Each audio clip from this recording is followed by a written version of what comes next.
कि कैसा बंधन है। हाथ पर किसी को बांध दे 2-4 घंटा बंधा रहता है, ये कैसा बंधन है जब तक शरीर में तो बदले।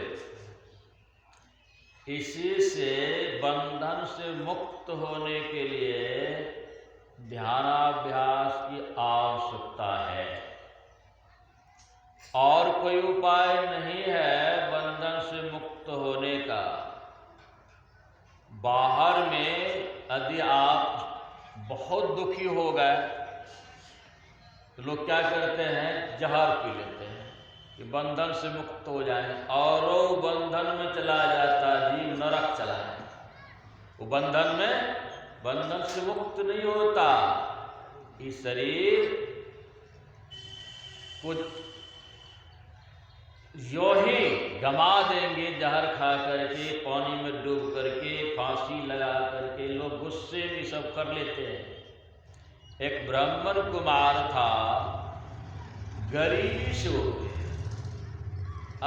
सुबह होते ही वहां मांगने वालों की तांता लग जाता था कि मेरा दो, मेरा दो। इतने कर्ज से लद गए वो कि सोचा ना रहेंगे ना कोई तंग करेगा। क्या किया, वो चला गया जंगल रस्सी लेकर, एक टेढ़ा वृक्ष पर चढ़ गया, गला में फंसुरी लगा करके अब कूदने ही वाला था कि नीचे से लंगड़ा सियार कहता है, ब्राह्मण कुमार रुक जाओ।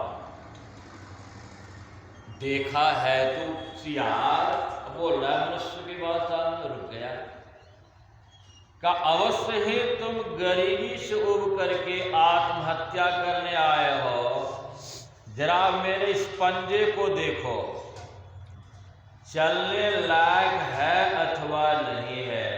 ब्राह्मण कुमार देखा, उस पंजा में, सियार के पंजा में बहुत सारे कांटा चुभा, घाव हो गया था, पीड़ भरा हुआ था। ब्राह्मण कुमार कहा कि सियार बिल्कुल चलने लायक नहीं है। सियार कहा, ब्राह्मण कुमार फिर भी इसी पंजे से चलना होता है, जरा सा मेरे पीछे वाले धड़ को देखो। तो पीछे का कमर टूटा हुआ था, दो ही पैर पर, अगला पैर पर घसीट करके चलता था। ब्राह्मण कुमार कहा, सियारी तो और चलने लायक नहीं है। सियार का, ब्राह्मण कुमार फिर भी इसी शरीर से चलना पड़ता है। जरा सोच लो, आत्महत्या करने आए हो, अब मर करके कहे मेरे जैसे लंगड़ा शरीर तुमको मिल गया तो दुख मिलेगा कि सुख। ब्राह्मण कुमार को ज्ञान हो गया, गला से फसरी खोल लिया, उतरा नीचे कि सियार से माफी मांगूंगा। जैसे नीचे आया तो सियार गायब।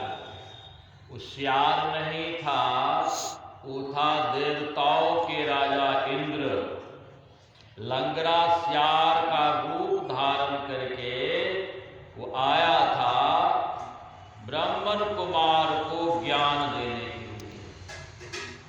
इस शरीर की कितनी विशेषता है। इसी शरीर में आप रहकर इस जीवात्मा को बंधन से मुक्त करा सकते हैं। बाकी शरीर भोग योनि है, तो कर्म योनि नहीं है। यहाँ तक कि देवी देवताओं का शरीर भी भोग योनि है। उस शरीर से वो नया कर्म नहीं कर सकता है। नया कर्म करने का अधिकार के मनुष्य शरीर में। मनुष्य शरीर में जब तक आत्मा रहता है तभी तक ये कर्म कर सकता है। सुमरन, भजन, ध्यान, सत्संग, पूजा पाठ आदि मनुष्य शरीर से होगा, अन्य शरीर से नहीं होगा। बाहर संसार में सबसे बड़ा हाथी का शरीर है, क्या उससे साधना होगा? ध्यान कर सकेगा, हाथी नहीं कर सकेगा। इसलिए शरीर की बड़ी विशेषता है। इस शरीर में जो आत्मा है उसे कोई बंधा हुआ है। और जानवर के और पशु पक्षी के अलावा इसको अधिकार है मनमानी करने। मान लीजिए पशु को आप बांध दिए धूप में, तो बंधा है, चाहे कड़ाके की धूप पड़ रही हो, देह उसका जल रहा हो, लेकिन रस्सा खुट्टा से बंधा हुआ है, अपने से छाया में नहीं जा सकता। लेकिन आपको बहुत दुख लग रहा, खेत में मजदूर है, मजदूरी कर रहे हैं, गरीबी है आपके पास, फिर भी जो बहुत तड़फड़ा रहता है, दौड़ के वृक्ष के नजदीक चले जाते हैं। मालिक भी समझता है देह रहेगा तब न काम करेगा, बहुत गर्मी है, मालिक भी लोग चांद जाए। आत्मा मनुष्य के शरीर में है, लेकिन ईवी बंधा है, तो थोड़ा मनमानी चलता है। जाड़े के समय बढ़िया बढ़िया कपड़ा पहन लेते हैं, घोड़ा का प्रबंध कर लेते हैं, आजकल हीटर चला है बिजली वाला, वो व्यवस्था कर देते हैं।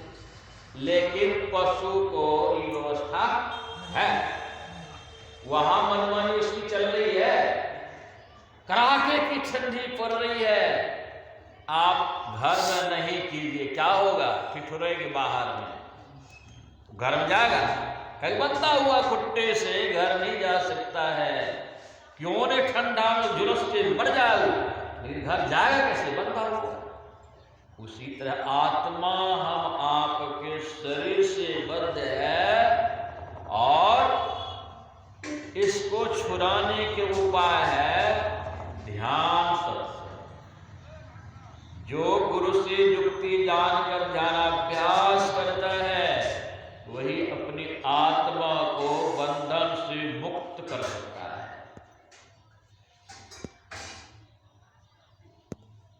गोसाई तुलसीदास जी महाराज कहते हैं, जाग जाग जाग जीव जो है जग जामनी, देह गेह नेह जानो। इस तरह कुछ